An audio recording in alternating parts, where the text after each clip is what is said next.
It's Monday, April 30th, 2012, and this is news. New York City police are gearing up for potential violence and other public safety hazards in advance of tomorrow's planned Occupy Wall Street protests. May 1st is traditionally known as May Day or International Workers' Day, celebrated by labor unions, communists, socialists, and anarchists in some 80 countries.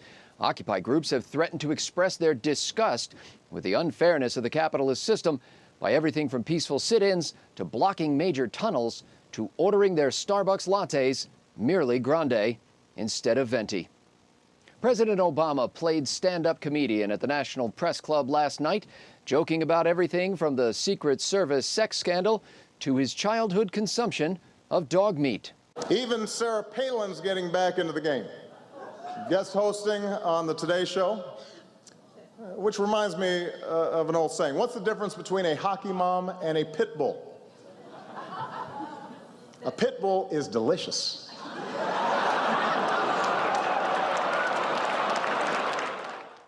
The White House later released a clarification indicating that the president has never actually feasted on human flesh and that the comparison of Sarah Palin and other hockey moms to a dead dog obviously betrays no disrespect toward women because the president is a Democrat.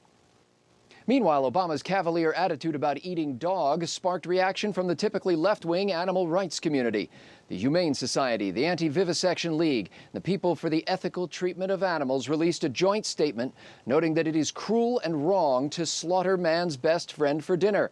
However, the group said, since young Obama was only eating dog as an occasional snack, we're going to cut him some slack. After all, the president is a Democrat. Former President Bill Clinton appeared at Barack Obama's side at a major fundraiser over the weekend. Clinton said, quote, "The Obama presidency is the best thing that's ever happened in the Oval Office. Well, on second thought, it's one of the best things," end quote.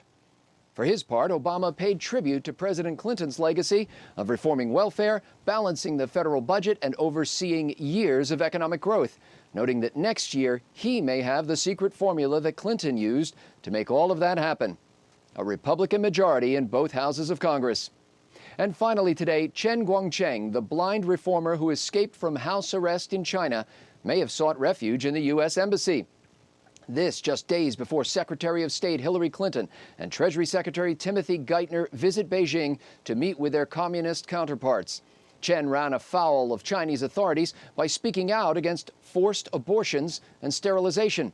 Meanwhile, back in the U.S., a Planned Parenthood spokesman called on Secretary Clinton to eject the dissident from the embassy so he can be arrested and punished for attempting to limit the Chinese government's right to choose. For PJ Newsbreak, I'm Scott Ott. Click on pjtv.com 3 times today for your antidote to the obsolete media.